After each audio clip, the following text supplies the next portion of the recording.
India news channel हक की आवाज़। पैराडाइज फंक्शन पैलेस महबूब हलक़े महबूब नगर की बीजेपी उम्मीदवार डीके अरुणा ने महबूब नगर बीजेपी पार्टी दफ्तर में मुनाक़िदा सहाफ़ती कॉन्फ्रेंस से खिताब करते हुए कहा कि तेलंगाना चीफ मिनिस्टर रेवंत रेड्डी ने असम्बली इंतखाबात में आवाम से जो 6 गारंटी का वादा किया था उसको पूरा नहीं करते हुए आवाम के साथ नाइंसाफ़ी की है और आवाम को धोखा दिया है। डीके अरुणा ने कहा कि रेवंत रेड्डी हार के खदशे की वजह से महबूब नगर का 7 मरतबा दौरा किया और इस दौरे में आवाम के लिए क्या इक़दाम किए जाएंगे इस पर कोई बात नहीं की, लेकिन हर दौरे में डीके अरुणा को ज़ाती तौर पर तनकीद का निशाना बनाया। डीके अरुणा ने कहा कि खातून का एहतराम नहीं जानने वाला शख्स तेलंगाना के वज़ीर आला की कुर्सी पर बैठा है और खातून का एहतराम ना जानने पर रेवंत रेड्डी की शख्सियत में रोज़ बरोज़ कमी वाक़ई हो रही है। उन्होंने सवाल किया कि महबूब नगर को रेवंत रेड्डी ने कुछ नहीं किया, इस हकीकत बयानी पर रेवंत रेड्डी क्यों बरहम हो रहे हैं?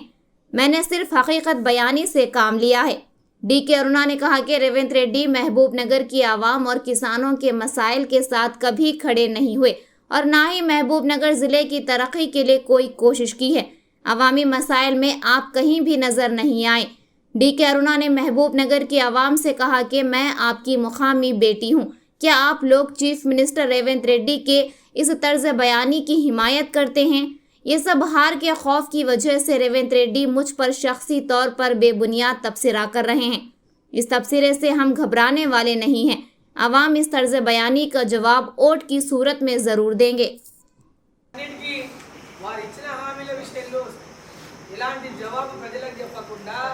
ఉద్యోగులకు చెప్పకుండా నిరుద్యోగులకు చెప్పకుండా పోలీస్ కానిస్టేబుల్ విషయంలో కూడా వాళ్ళకి రావాల్సినటువంటి పిఆర్సీ కానీ ఇప్పటిదాకా ఇవ్వలేదు.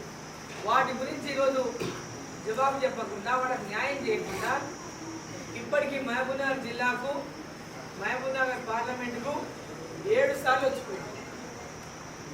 మహబూబ్నగర్ పార్లమెంట్లో 7 సార్లు వారు ప్రచారం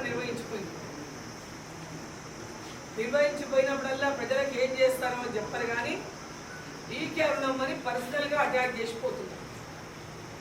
వ్యక్తిగత దూషణలు చేస్తూ ఉన్నారు. వ్యక్తిగతంగా మతి భ్రమించిన మాటలు మాట్లాడుతూ ఉన్నారు. ఒక మహిళ అనేటటువంటి స్పృహ కూడా లేకుండా ఈరోజు మహిళలకు గౌరవం ఇవ్వాల్సినటువంటి అవసరం లేదు అనేటటువంటి దీనిలో ఈరోజు రాష్ట్ర ముఖ్యమంత్రి రేవంత్ రెడ్డి గారు ఈరోజు వారు వచ్చినప్పుడల్లా మీటింగ్లలో సభలలో పెద్ద సభలలో ఏర్పాటు చేసుకొని ఆ సభలో రావడం, వాళ్ళు ఏం మాట ఇచ్చిండ్రో ఏం చేసిండ్రో చెప్పండి అని నేను అడుగుతుంటే దానికి జవాబు చెప్పకుండా డీకే అరుణ మీద అవాకులు జవాకులు మాట్లాడుకుంటూ మర్యాద లేకుండా మాట్లాడి ఈరోజు డీకే అరుణను ఒక అవమానం చేస్తే, డీకే అరుణను అవమానకరంగా మాట్లాడితే వాళ్ళ విలువ పెరుగుతుందని వాళ్ళు అనుకుంటున్నట్టున్నారు. ఈరోజు రోజుకి మీ విలువ దిగజారుతుందనేటటువంటి విషయం ఒకసారి ఈ రాష్ట్ర ముఖ్యమంత్రి గారిని గుర్తుపెట్టుకోవాలని చెప్పి ఈ సందర్భాన్ని తెలియజేస్తా ఉన్నాను. నా రక్తం ఏ రంగు ఉందో ప్రశ్నిస్తారు. అరుణమ్మ రక్తం గురించి మాట్లాడతారు. అరుణమ్మ రక్తం కల్తీ రక్తం అని మాట్లాడతారు. అంటే కల్తీ రక్తం అంటే అర్థమేం చెప్తారా కొంచెం రేవంత్ రెడ్డి గారు? మీ పార్టీ అభ్యర్థికి మీరు ఇదే నేర్పించిందా? మీ సోనియా గాంధీ మీకు ఇదే నేర్పించిందా? మహిళల గురించి ఈ విధంగానే మాట్లాడమని చెప్పిందా? కల్తీ రక్తం అనడానికి మీ ఉద్దేశం ఏంది? ఎవరిది కల్తీ రక్తం? ఎవరి గురించి మీరు మాట్లాడుతున్నారు? ఈరోజు ఎందుకు మీకు డీకే అరుణమ్మని చూస్తే అంత కట్టుమంట? మీరు ఏమి జిల్లాకు చేయలేదని చెప్తే మీకు వచ్చినటువంటి బాధ ఏంది? మీరు చెయ్యని మాట వాస్తవమే కదా. మీరు ఏమి చెయ్యలేదు అంటే చేయలేదని చెప్పినా నేనేం అబద్ధం చెప్పలేదే. మీరేమైనా చేసిందని చెప్తుంటే మీరేం చేయలేదు. జిల్లాకి మీరేం పోరాటాలు చేయలేదు. ఎప్పుడు ఎవరి పక్షాన నిలబడలేదు. రైతుల ఎంబడి లేరు, ప్రజల ఎంబడి లేరు, నిరుద్యోగుల ఎంబడి లేరు.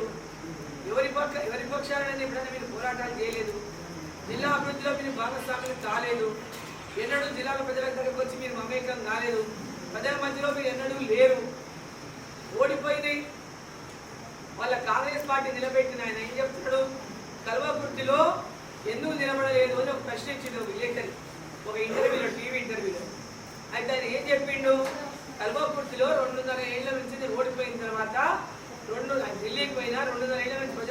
అందుబాటులో లేను, అది ధర్మం కాదని నేను నిలబడలేదు అని చెప్తున్నాడు.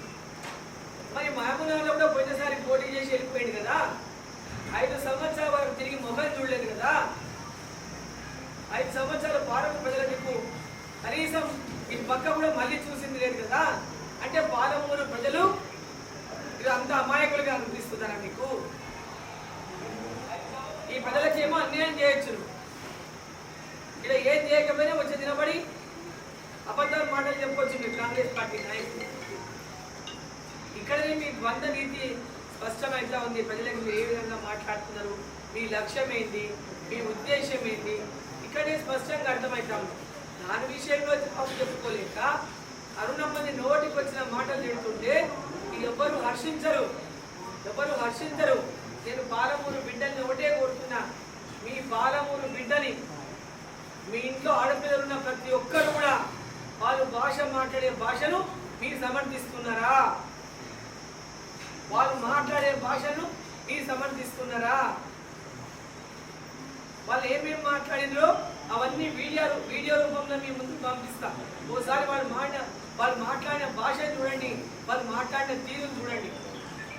ఇది ఏమైనా సమంజసమేనా అని చెప్పి మనం మాట్లాడుతా ఉన్నా. అదే జిల్లా అభివృద్ధి కోసం ఏం చేస్తారో చెప్పండి, ఈ పాలమూరు ప్రజలకు ఏం చేస్తారో చెప్పండి.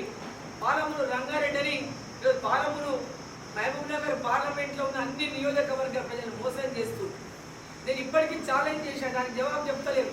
ఈ 7 అసెంబ్లీ నియోజకవర్గాల్లో మహబూబ్నగర్ పార్లమెంటులో 7 నియోజకవర్గాలకు సంబంధించి పాలమూరు రంగారెడ్డి ప్రాజెక్టుకు ఫేజ్ 1 అని పేరు పెట్టండి. ఈ 7 నియోజకవర్గాలకు నీళ్ళు ఇచ్చే విధంగా ఒక్కొక్క నియోజకవర్గానికి 1,00,000 ఎకరాలకు నీళ్ళు ఇచ్చే విధంగా ప్రాజెక్టు రిపోర్టు తయారు చేయించండి. మీరు అప్రూవల్ ఇవ్వండి, అడ్మినిస్ట్రేషన్ శాంక్షన్ ఇవ్వండి. దీనికి అరుణమ్మ తప్పకుండా దీనికి నరేంద్ర మోదీ గారి దగ్గర మాట్లాడి ఈ జిల్లాకు పాలమూరు రంగారెడ్డికి ఈ మహబూబ్నగర్ పార్లమెంటుకు నిధులు ఇప్పిస్తానని చెప్పి ఈ మీడియా ద్వారా ఈ మహబూబ్నగర్ పార్లమెంట్లో ఉన్న మక్తల్, నారాయణపేట్, కొడంగల్, షాద్నగర్, దేవరకద్ర, జడ్చర్ల, మహబూబ్నగర్ ప్రాంతంలో ఉన్నటువంటి రైతాంగానికి అంతా కూడా నేను ఈ సందర్భంగా మాట ఇస్తున్నా. అరుణమ్మ హామీ ఇచ్చిందంటే దానికి మోదీ గ్యారంటీ ఉన్నది. ఇవాళ కాంగ్రెస్ వాళ్ళు ఇచ్చిన మాటకు గ్యారంటీ లేదు. 6 గ్యారంటీల విషయం చూస్తున్నాం ఇవాళ. దానికి 6 గ్యారంటీల విషయం ఈరోజు దానికి గ్యారంటీనే లేదు. రాహుల్ గాంధీ గెలిస్తే 6 గ్యారంటీలు ఇస్తామంటున్నారు. రాహుల్ గాంధీ గెలిచేది లేదు, 6 గ్యారంటీలు ఇచ్చేది లేదు. వాళ్ళకి గ్యారంటీలే లేదు. కాంగ్రెస్ పార్టీ అధికారంలోకి వచ్చేది లేదు, రాహుల్ గాంధీ ప్రధానమంత్రి అయ్యేది లేదు. గ్యారంటీ లేనటువంటి గ్యారంటీలు వాళ్ళు ఇస్తా ఉన్నారు. ప్రజలందరూ కూడా గమనించాలని చెప్పి సందర్భంగా నేను కోరుతా ఉన్నాను.